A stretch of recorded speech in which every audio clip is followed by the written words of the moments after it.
ተማምነው በሕጋዊ መንገድ በነፃ ካሉበት ሆነው ወደ ሀገር ቤት ገንዘብ መላክ ተችሏል። ላኪ ሬሚት አለሎት። እንኳን ለብርሃነ ትንሣኤው በሰላም አደረሶ። ገንዘብ ወደ ሀገር ቤት ከማንኛውም ስፍራ ከአሜሪካ፣ ካናዳ፣ አውሮፓና ከመካከለኛው ምስራቅ ለሚልኩ ዲያስፖራዎች በሙሉ ላኪ ሬሚት ትልልቅ ምንዛሬዎችንና ዳጎስ ያሉ ጉርሻዎችን ያለምንም ክፍያ በነፃ በሕጋዊ መንገድ መላክ ያስችላል። ላኪ ሬሚት በተጨማሪም ከማስተር ወይም ቪዛ ካርዳችሁ ላይ ወደ ፈለጋችሁት የኢትዮጵያ ባንክ ስትልኩ ገንዘቡ በ2 ሴኮንድ ውስጥ ይደርሳችኋል። 2 ሴኮንድ ብቻ። መተግበሪያው አፕሊኬሽን ከብሔራዊ ባንክ ሙሉ ፍቃድ ያለው በመሆኑ ምንም ሐሳብ ሊገባችሁ አይገባም። ስለዚህ የላኪ ሬሚትን መተግበሪያ ከፕሌይ ስቶርና አፕ ስቶር ላይ በማውረድ አሁኑኑ በነፃ ላክ። ለአስተማማኝና ፍጥነት ማን እንደ ላኪ ሬሚት። ላኪ ሬሚት አለሎት።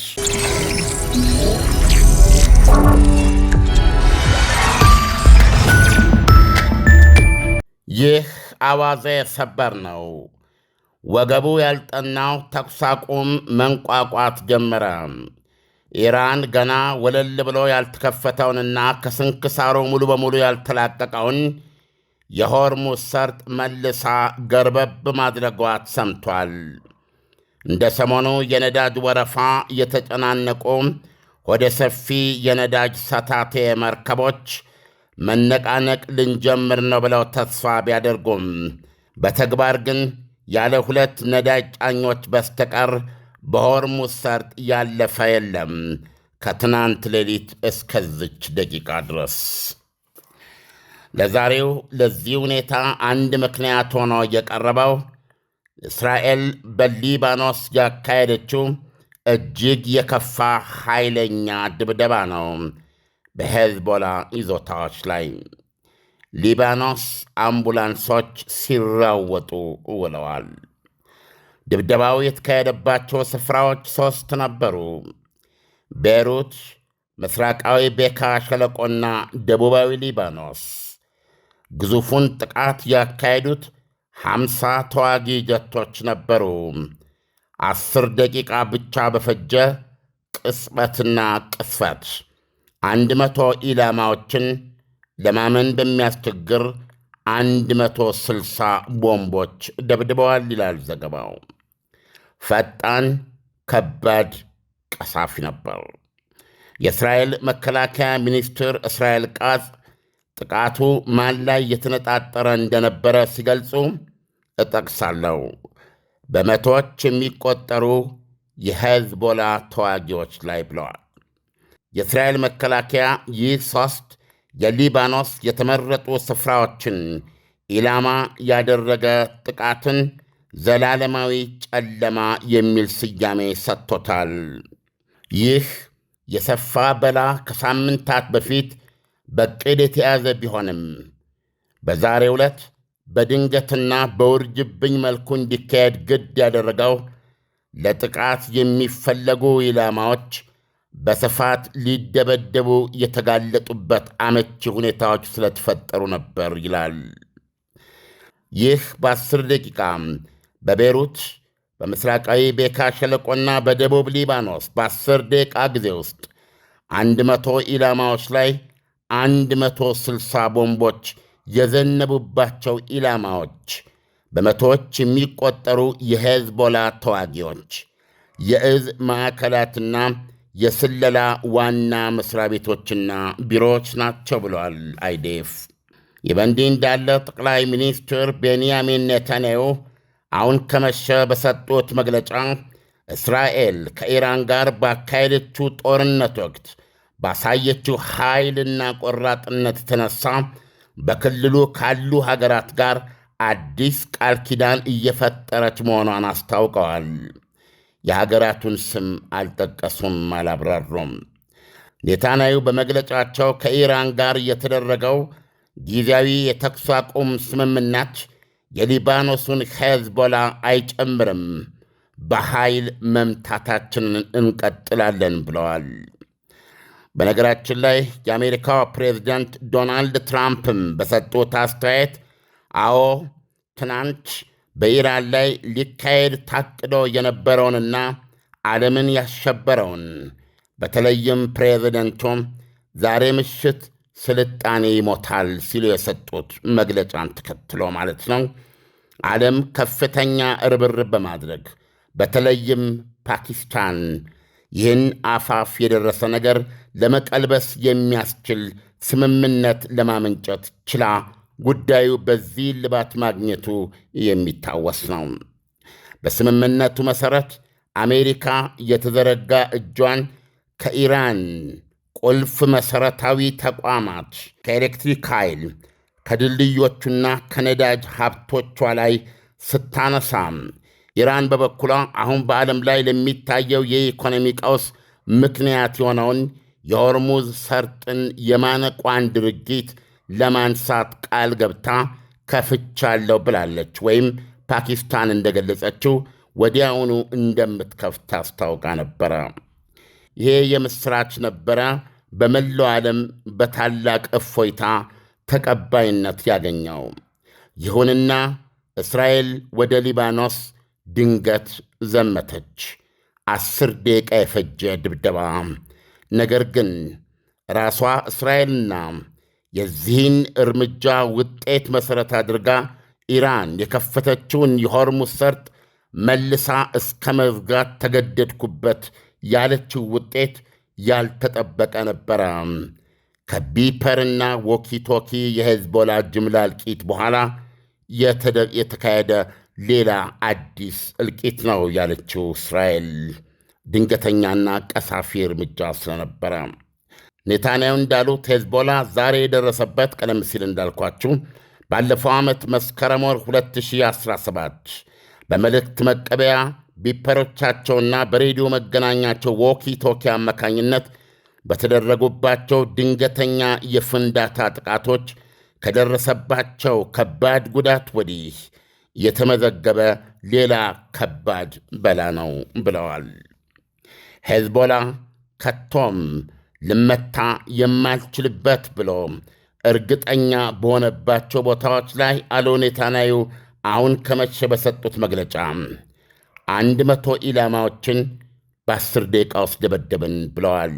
ኔታንያሁ የሄዝቦላ ተኩስ ኢላማ ለሆኑት የሰሜን እስራኤል ነዋሪዎች ደህንነታችሁ እንደነበር እንዲመለስ ለማድረግ ቁርጠኛ ነን ብለዋል። ሀገራቸው በሊባኖስ በሶሪያና በጋዛ የሐማስን አንገት የሸመቀቁባቸው የደህንነት ቀጠናዎች አሉን ብለዋል።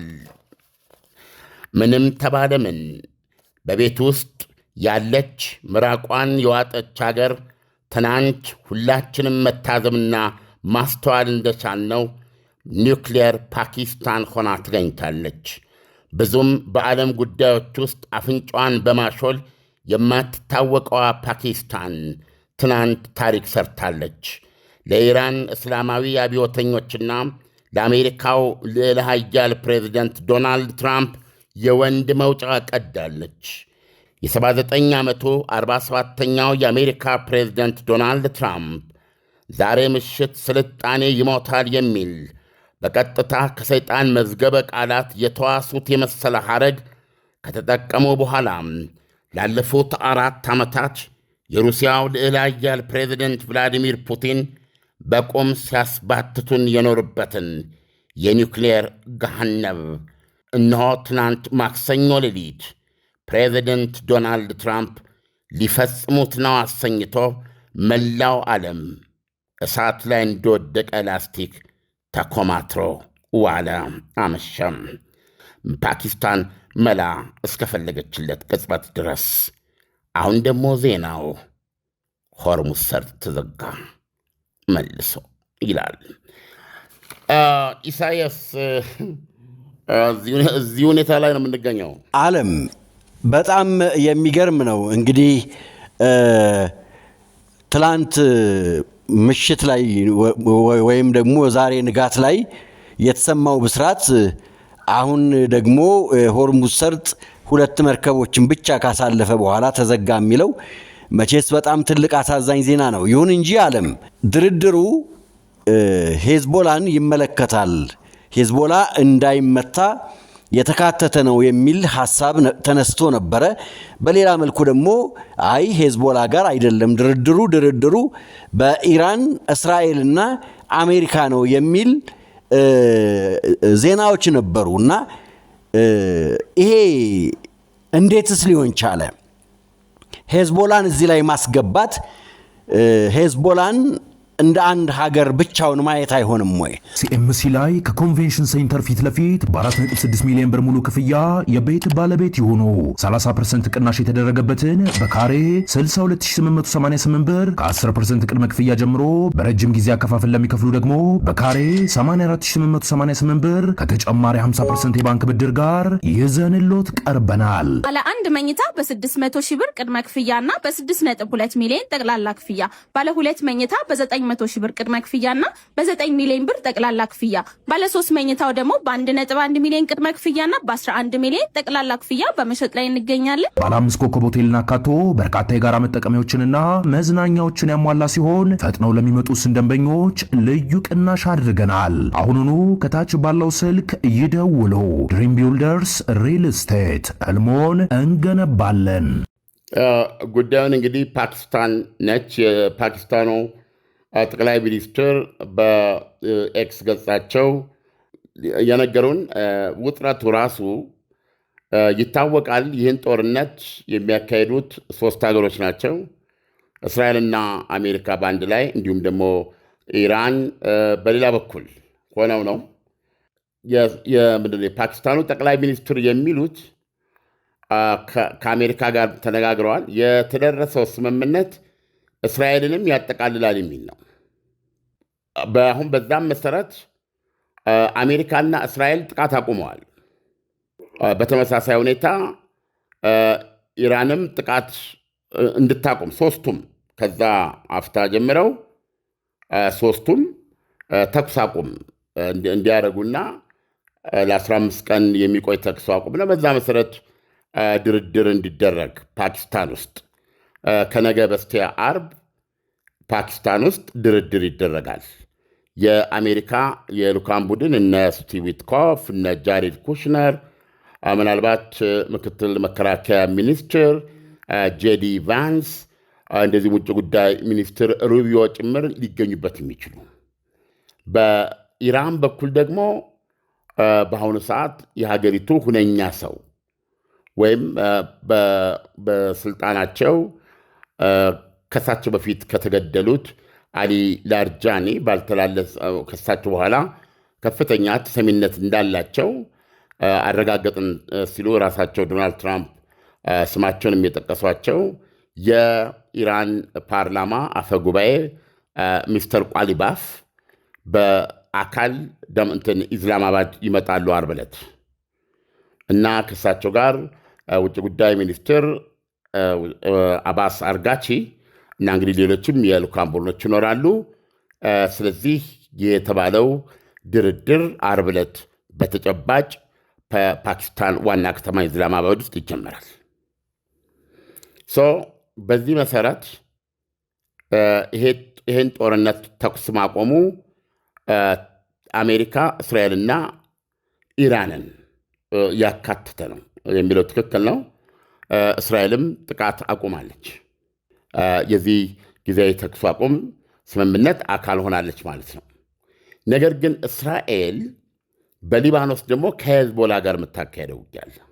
ሄዝቦላ ከሊባኖስ በእስራኤል ላይ ጥቃት የጀመረው የኢራኑ መንፈሳዊ መሪ አያቶላ አሊ ካሚኒን መገደል ተከትሎ የጀመረው ውጊያውን ተቀላቀለ ማለት ነው። ውጊያውን ከተቀላቀለ በኋላ በጣም በርካታ አጋጣሚዎች ኢራንና ሄዝቦላ በይፋ በመቀናጀት ኮኦርዲኔሽን በመፍጠር ለምሳሌ በዛሬው ዕለት በጋራ በተመሳሳይ ሰዓት እስራኤል ላይ ድብደባ ያደርጉ ነበር። ስለዚህ አሁን ሄዝቦላ የዚህ ጦርነት አካል ነበር። ሄዝቦላ ብቻ አይደለም፣ የጥቃቱ መጠን አነስተኛ ቢሆንም 1-2 ጊዜ 3 ጊዜ ብቻ የተኮሰ ቢሆንም የየመን ሐውቲዎችም ገብተውበታል። አሁን የተኩስ አቁሙ የዶናልድ ትራምፕን ዛሬ ምሽት አንድ ስልጣኔ ይሞታል የሚል እውነቱን ለመናገር ከቅድም እንደተባለው ነው። በጣም የሚገርም እና እሱን ተከትሎ ሊወሰድ ከነበረው ትዝ ይልሃል በእኛ የማክሰኞ ዕለት ውይይት ያ ጥቃት ከተካሄደ የኒውክሌር ጥቃት በሌላ መልኩ ነው ተብሎ ሊገለጽ የሚችሉት። ባለፈው ማክሰኞ ከዓለምን እንስማ በሚለው ፕሮግራማችን ላይ የመጨረሻው ቀን ማክሰኞ ሌሊት ነበር እና አሜሪካ ያንን ጥቃት ዶናልድ ትራምፕ ይበሉ ለማድረግ ሊፈልጉም ይችላሉ እንጂ ሊያደርጉት ግን አይቻላቸውም። ክብደቱን በማየት ነው። ምክንያቱም ኢላማ የተደረጉት የሀገሪቱን የኤሌክትሪክ መሰረተ ልማት ማመንጫ፣ ማሰራጫ፣ ማስተላለፊያ ምን የሚባል ነገር ኢራንን ጽልመት ውስጥ የሚከት ከኤሌክትሪክ ኃይል መጥፋት ጋር ደግሞ ብዙ ነገር ነው አብሮ የሚጠፋው። ኃይል የለህም ማለት ነው። ከዛ ቀጥሎ ነዳጅ ወይም ደግሞ ድልድዮችን በሀገሪቱ ያሉ ድልድዮችን መመድመድ ይሄ የኒክሌር ቦምብ ጥቃት በሌላ መልኩ ኒክሌር ቦምብ ሳትወረውር ባለህ የመደበኛ ጦር መሳሪያዎች ቴክኖሎጂ ልቀትና ብዛት በመጠቀም የኒክሌር ጥቃት የማድረስ ያክል የሚቆጠር ነው። ያንን አሜሪካ ብታደርግ ኖሮ ከሂሮሺማና ናጋሳኪ በኋላ የተፈጸመ 3ኛው ጥቃት ነው ማለት ይቻል ነበር። ስለዚህ አሁን ዶናልድ ትራምፕ ይሄንን ከማድረግ እንዲቆጠቡ የፓኪስታን ሚና ያ ነው። በዛ የተነሳ ይሄ ጊዜያዊ ተኩስ አቁም ሊደረስ ችሏል። ኢራን ራሷ ቀድማ በፊት የ45 ቀን የተኩስ አቁም ሀሳብ በቀረበላት ጊዜ በፓኪስታንና በሌሎቹ ጊዜያዊ ተኩስ አቁም አልቀበልም ብላ ነበር። ዶናልድ ትራምፕም የቀረበውን ሀሳብ ጥሩ ነው፣ ነገር ግን በቂ አይደለም በሚል ሳይቀበሉት ነው የቀሩት። አሁን ግን ከአፋፍ ሁሉም የተመለሱት ኢራንም ጊዜያዊ ተኩስ አቁም እቀበላለሁ አለች። ዶናልድ ትራምፕም ለድርድር ዝግጁ አድርገው ራሳቸውን ያ ነገር ቀረ። በዚህ ውስጥ እስራኤልም ተካታለች። አሁን የሄዝቦላ ተሳትፎ ሄዝቦላ በሊባኖስ የከፈተው ጥቃት በእስራኤል አባባል ወይም አተያይ ከኢራን እስራኤል ጥቃት ጋር አያያዝም። ይህ ሄዝቦላ ለብቻው ሊባኖስ ውስጥ ሆኖ የከፈተባትና እሱን አወድማል የሚል ነው። ኢራን ደግሞ የሄዝቦላ ጦርነት የእሷ ጦርነት አካል ነው። ስለዚህ ጊዜያዊ ተኩስ አቁም ስስማማ ለድርድር ስስማማ እናንተ ጦርነት ተኩስ የምታቆሙት በሊባኖስም ላይ ነው የሚል ነው አሁን የተፈጠረው። ይህንም በተመለከተ ዶናልድ ትራምፕ ሲጠየቁ ነው ከሄዝቦላና እስራኤልን አያካትተውም። ያ የሁለቱ ስክሪሚሽ ነው ያሉት። ያ የሁለቱ መተጋተግ ነው ወይም መቆራቆስ ነው፣ በዛ የተፈጠረ ነው። ስለዚህ በራሱ ነው ያኛውን ልባት የሚያገኙ ብለው ነው ዶናልድ ትራምፕ የገለጹት። ስለዚህ አሁን ኢራን ከተከፈተ 12 ሰዓት ባልሞላው ጊዜ ውስጥ እና 2 የነዳጅ መርከብ ብቻ ባለፈበት ስቲል በሩ ቢከፈትም የኢራን ጦር ነው ማኔጅ የሚያደርገው የሚል ነገር አለ። አሁን ያልጠራ ነገር አለ። በዚህ ውስጥ መልሳ በሩን ዘግቻለሁ ማለቷ ነገሩን ውስብስብ አደረገው። ለምንድን ነው ውስብስብ ያደረገው?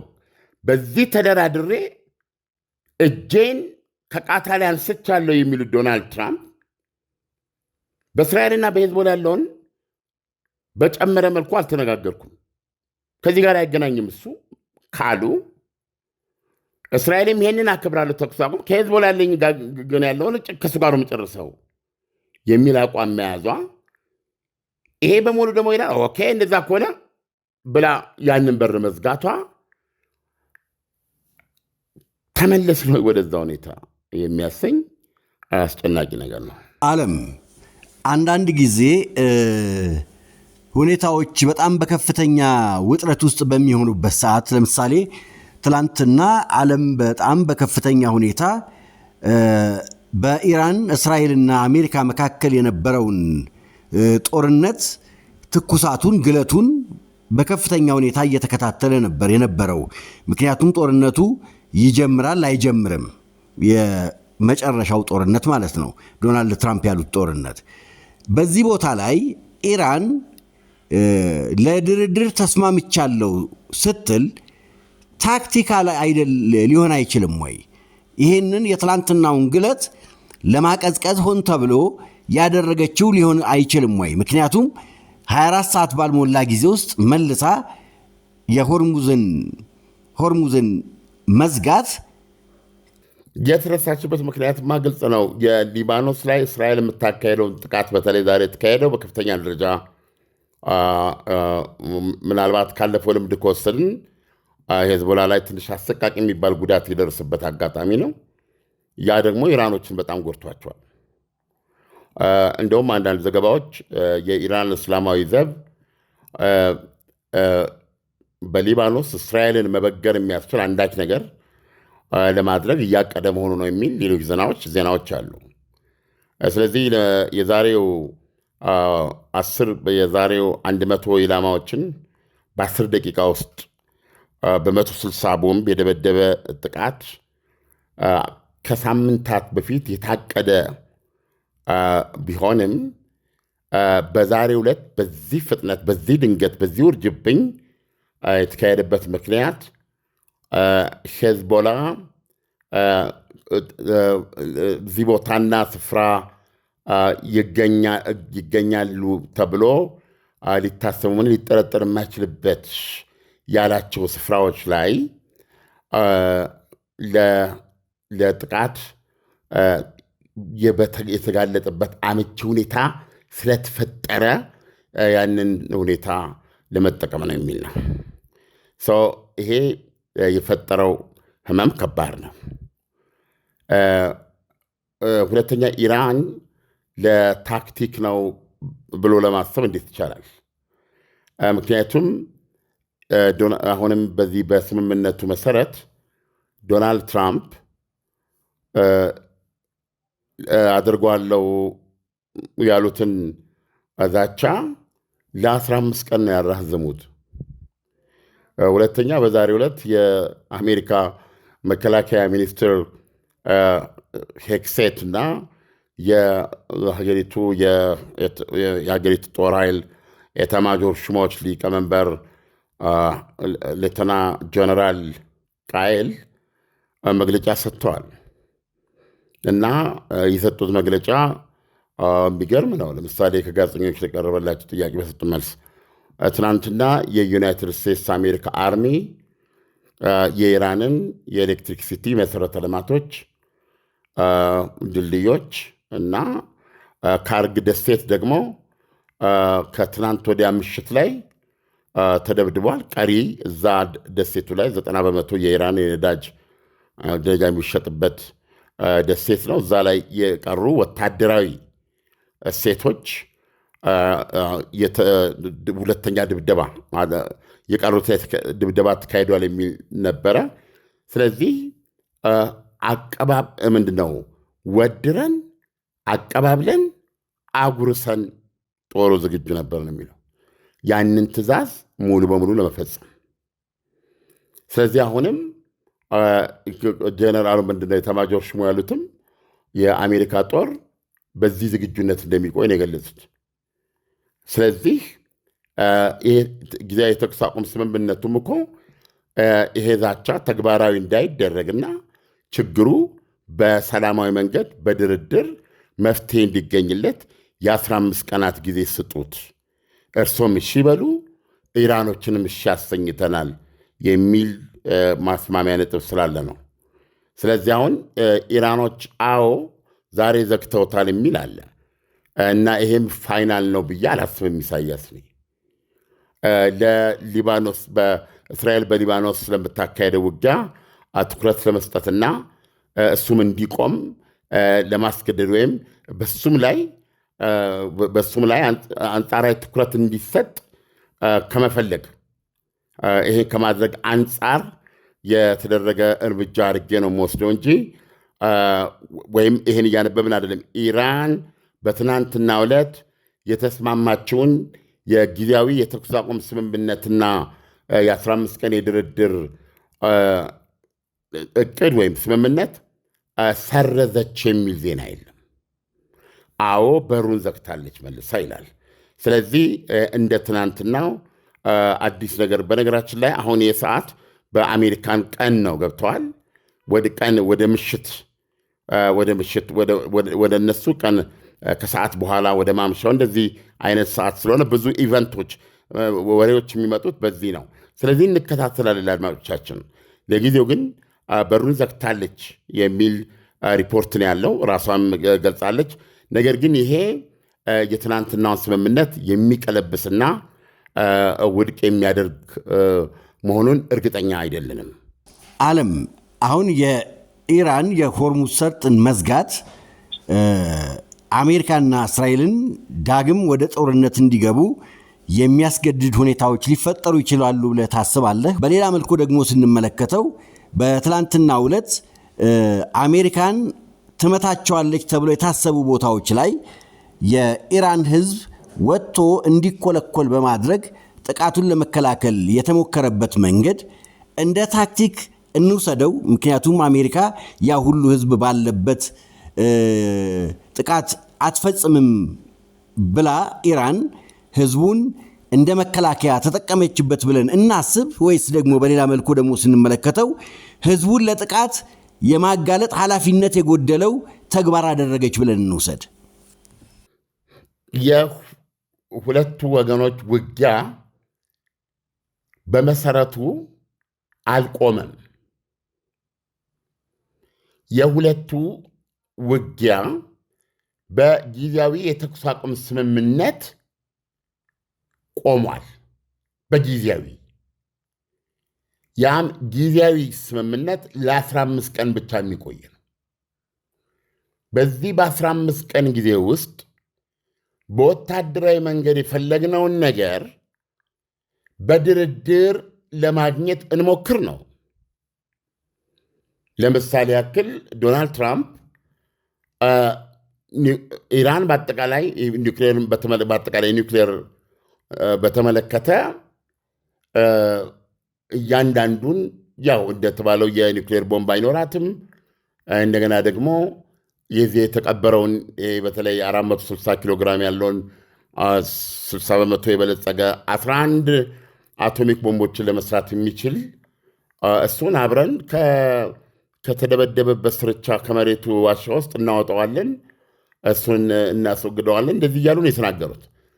ነገር ግን በእነዚህ በሁለት ሀገሮች መካከል ውስጥ ትልቁ ስምምነት ይደርሱበታል አይደርሱበትም ተብሎ ማንም ሰው መጠየቅ ያለበት ነገር የተጋትሮ የዚህ ሺያዊ የተጋትሮ ተራዳ የሚባለውን ኢራን ታፈርሳለች ወይ ነው። ኢራን ይህን ግንኙነት እርም ብላ ትተዋለች፣ የገንዘብም ሆነ ማንኛውንም ደጋፍ ታቋርጣለች ወይ ነው። አንዱ የቀረበው ጥያቄ ይሄ ነው። በአሜሪካ በኩል የቀረበ ማለት ነው። ኢራን ወደ ጦርነት እንድትገባ ምክንያት የሆናትም በተጋትሮ ተራዳው ወይም በዚህ በሬዚስታንስ አክሲስ እና በሚሳኤል ምርቷና የሚሳኤል ኬፓቢሊቷ ላይ ምንም አይነት ውይይት አትቀበልም። ኖ ኔጎሽሽን፣ ለድርድር አይቀርቡም። እነዚህ ሁለቱ የምደራደርበት የኒውክሌር ጉዳይ ነው። የኒውክሌር ቦምብ ጉዳይ የኒውክሌር ቦምብ እንደማልፈልግና ያንንም እቅድም ዓላማም እንደሌለኝ የሚያሳይ ስምምነት አድርጋለሁ። ማዕቀቡን ታነሳላችሁ። ይሄም እንኳ ኒውክሌርን ለሰላማዊ ዓላማ በራሷ የኒውክሌር ማብለያዎች በራሷ ሳይንቲስቶች የማበልጸግ መብቷ ግን ሊነካ የማይችል የሉዓላዊነቱ አካል መሆኑን ነው የነበረው አቋም። በዚህ ምክንያት ወደ ጦርነት የገቡት። አሁን ከዚህ ሁሉ ድብደባ፣ ከዚህ ሁሉ ውድመት፣ ከዚህ ሁሉ ዓለምን ቀውስ ውስጥ የከተተ የሰላጤውን ሀገሮች የሕይወታቸውን ፍዳ ያስቆጠረ በየቀኑ አንዳንድ ቢሊዮን ዶላር ከዚህ ከአየር ከትራቭልና የቱሪዝም ገበያቸው ላይ $1 ቢሊዮን በየቀኑ ያሳጣቸው የነበረ በተጨባጭ በጦርኖ በኤሌክትሪክ ተቋማቸው በተለያየ ነገር ላይ በቢሊዮን ዶላር የሚቆጠር ወጪ ያስወጣቸው ታጋች ነበሩ። ከአንድ ወር ለ6 ሳምንት ያክል። ከዚህ ሁሉ በኋላም እነዚህ ወገኖች ኢራንና አሜሪካ ኢስላማባድ ሲሄዱና ሲደራደሩ አሁንም አሜሪካ ያችን ያልተከፈተች ደብዳቤ ታቀርባለች ወይ ለአባስ አርጋቺ እና ለቋሊባፍ? ያ ያልተከፈተች ደብዳቤ ምንድናት? የተጋትሮ ተራዳውንና የተጋትሮ ተራዳውን መፍረስ እና ኢራን ይህንን ግንኙነት ማቋረጥ፣ ማንኛውም እርዳታ እገዛ፣ የገንዘብም ሆነ ወታደራዊ ማቆም የሚለውና የሚሳኤል ካፓቢሊቷ ችሎትኗ ቢያንስ በግርድፉ ካነበብነው አንዳንድ ነገር ከ1200 ኪሎ ሜትር በላይ ያሉት ለምሳሌ አሁን እነ እስራኤልን እየመታ ያለው 2000 ኪሎ ሜትር የሚመታ ሚሳኤል ነው። ስለዚህ ከ1200 ኪሎ ሜትር በላይ ያሉት በሙሉ በዛ ደረጃ ከዛ በላይ እንዳታመርት እንዳልምናልባቸውና ሁለተኛ ሌሎችንም ቢሆን የምታመርተው በገደብ ተጥሎበት ማለት ነው የሚጠይቁ ናቸው። ያ ደብዳቤ ይሄንን አባስ አርጋቺ አልነኩትም በእጃቸው በመኪና እንደተገጨ እንቁራሪት የተጠየፉት ደብዳቤውን ኖ ኢራን ሚሳኤሎቿ ሰልፍ ዲፌንስ ነው። ከባለፈው ከመጀመሪያው ከዛ ከሰኔ ወር የእስራኤል በኋላም አሜሪካ የተጨመረችበት የ12 ጦርነት በላ የታደገን ያዳነን ያወጣን መከላከያችን ነው። ኖ ምንም ውይይት አናደርግም። የተጋትሮ ተራዳው ላይ ኖ ነው ያሉት። ያ ደብዳቤ አልተከፈተም። አሁን ዓርብ ዕለት አሜሪካ የምትልካቸው ልኡካን ቡድኖች ያንን የፈረደበት ደብዳቤ ከግምጃ ቤት አውጥተው ይዘውት ይሄዳሉ ወይ ነው። ይሄን ይዘውት የማይሄዱ ከሆነ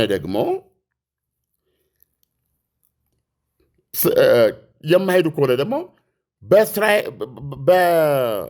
በዋነኛነት አሁን በእስራኤል በኩል ደግሞ ዋነኛው የኤግዚስተንሻል ትሬት ብላ የምታስቀምጠው የተጋትሮ ትራዳውን ነው።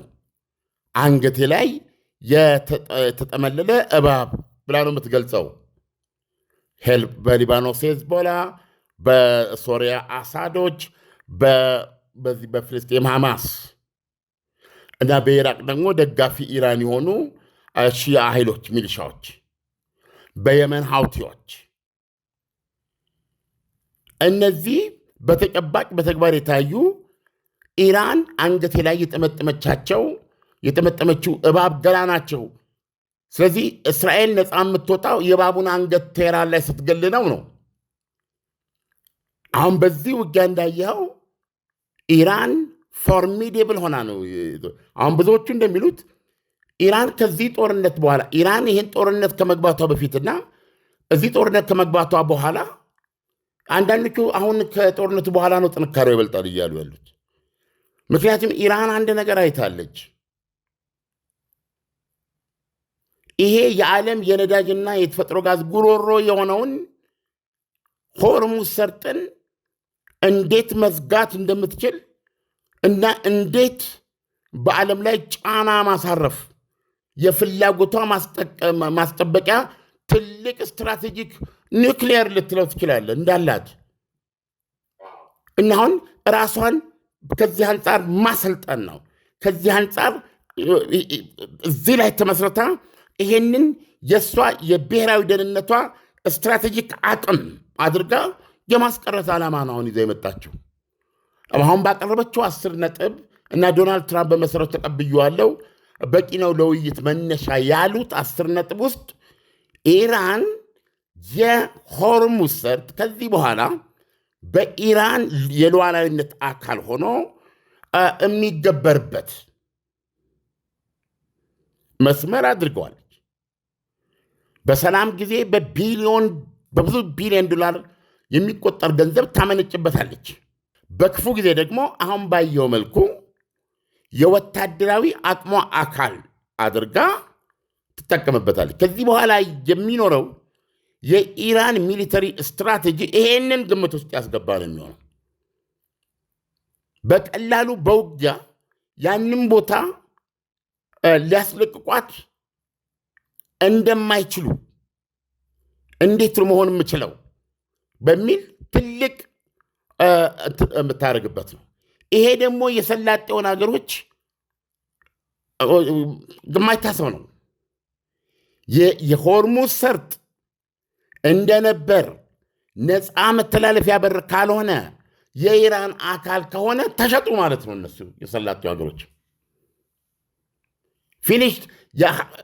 ይሄ 20% በዛ በኢራን ጦር ስር የሚውለው። ስለዚህ ይሄ ክራይሲስ አለ ገና። አየህ፣ ስለዚህ አሁን ኢራን ወደ ድርድሩ ስትቀርብ ይሄንን ተቀበኝ የሚል ጥያቄ አለ ለአሜሪካ። ሁለተኛ እስካሁን ያደረሰባችሁኝ በክፍታችሁ ጦርነት ያደረሳችሁብኝ ጥቃትና ድብደባ አለን ተቀበሉኝ የሚል ነው። ኦኬ፣ አሁን ያንተ ጥያቄ በመሰረቱ ኢራን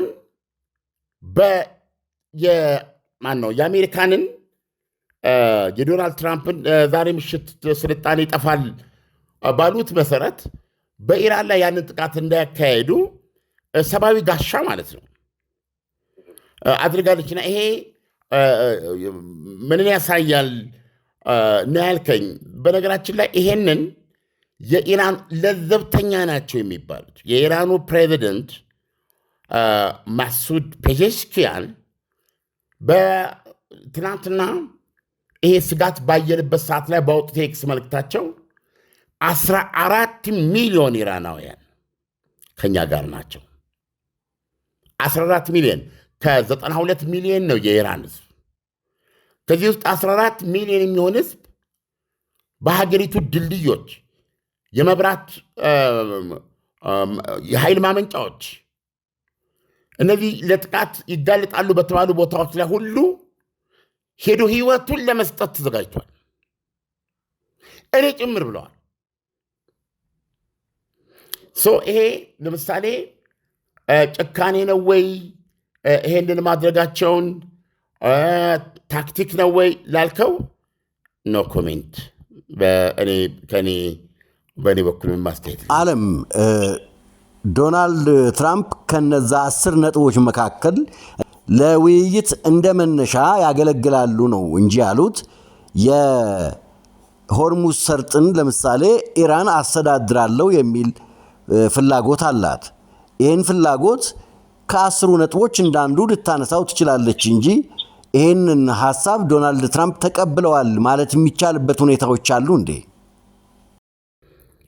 ኖ፣ የድርድር ፓራሜትር ይቀመጣል አይደል? እና ሲቀመጥ ድርድር ተነጋግረ መፍትሄ ልታመጣባቸው የሚችሉ ነገሮች ናቸው። ለምሳሌ ያክል ኢራን ቅድም እንደነገርኩ የተጋትሮ ተራዳውንና የሚሳኤል ካፓቢሊቲዋን በተመለከተ ለድርድር አይቀርብም ብላለች። አሜሪካ ግን መቅረብ አለበት መወያየት አለብን በሚል ደብዳቤውን አዘጋጅታ ባቀረበች ጊዜ አርጋቺ እጃቸውን ከጠረጴዛ ላይ የሰበሰቡት አንሄድበትም የሚል ነው። ምንም ውይይትም ሊከፈትበት አይችልም ነው። ኢን ፕሪንሲፕል አሁን ተወያይተን አለመስማማት እንችላለን ብቻ አይደለም።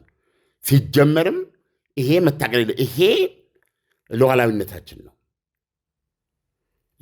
ባትደራደርበት ነገር አለ። ለምሳሌ ከቤት መውጣት አትችልም ብትባል መውጣት አለብኝ ብለህ ድርድር አትቀመጥም። ለፍልሚያ ነው የምትወጣው። ቢኮዝ ከቤት ወጥተህ ሰርተህ መግባት ላይ እንዴት ፍቃድ ትጠይቃለህ? እንደዛ እንደማለት ነው በእነሱ። ስለዚህ እነዚህን 2 ነጥቦች የማይደራደሩባቸው መሆኑን ለማሳየት ያቺ ታሪካዊ ደብዳቤ ጄኔቭ ላይ የቀረበችው ሰባተኛ ነው ምናምን ሳምንቱን አስቆጥራለች። በኢራኖች በኩልም ሆርሙዝ ሰርጥን የኢራን ሉዓላዊነት ስር የሚያውል እሷ ገና የምተመነው በይፋ የምታሳውቀውን ተመን እየከፈልክ የምታልፍበት የመሆኑን ጉዳይ የድርድሩ አካል አርጋ ስታቀርብ ከቶም ልትደራደርበት የማትችል ከሆነ ኢራኖች እንዳደረጉት 10 ነጥቦች በመደራደሪያ ነጥብነት አትቀበልም ማለት የማትቀበል ይሆናል ማለት ነው። በዶናልድ ትራምፕ ግን ለድርድር መነሻ ይሆናል በሚል ተቀብለውታል። እንደ ድርድር መነሻ እና እንደራደርበታለን ማለት ነው። በሌላ አነጋገር ተደራድረን እምቢ አይሆንም አይደረግም ማለትም ይቻላል። ዋቴቨር ለድርድር መቅረቡ ኢሶኬ እንደራደርበታለን የሚል ነው። ስለዚህ በዛ ደረጃ ነው የሚታየው። እንግዲህ ኮምፐንሴሽን የሚባለው ደግሞ በከፈታችሁ ጦርነት ኢራን የምትጠይቀው ካሳም ምንድን ነው? እስካሁን ያካሄዱት ጦርነት እስራኤልና አሜሪካ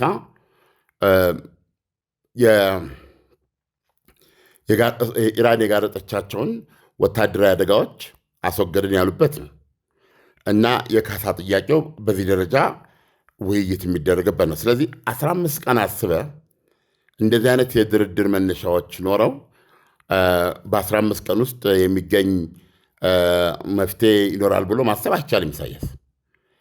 ነገር ግን ድርድሩ አካሄዱ ጥሩ እስከሆነ ጥሩ መልክ ይዞ የሚሄድ ፋይዳ አለው ብለው ሁለቱም እንዲቆጥሩትና ግምት እንዲሰጡት የሚያደርግ ነገር እስካለ 15 ቀኑ ወደ 30 ቀን 30 ቀኑ ወደ 6 ወር እያለ ሊራዘም ይችላል ተስፋ እስካለው ድረስ።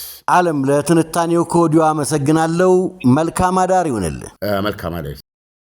ሲኤምሲ ላይ ከኮንቬንሽን ሴንተር ፊት ለፊት በ4.6 ሚሊዮን ብር ሙሉ ክፍያ የቤት ባለቤት ይሁኑ።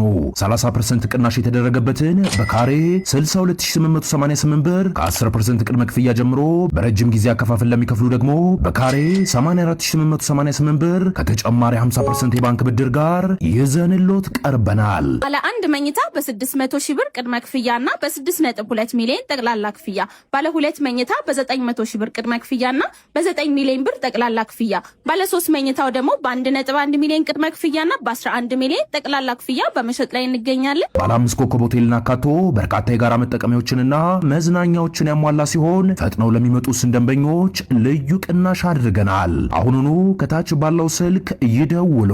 ድሪም ቢልደርስ ሪል ስቴት ህልሞን እንገነባለን። ተማምነው በህጋዊ መንገድ በነፃ ካሉበት ሆነው ወደ ሀገር ቤት ገንዘብ መላክ ተችሏል። ላኪ ሬሚት አለሎት። እንኳን ለብርሃነ ትንሣኤው በሰላም አደረሶ።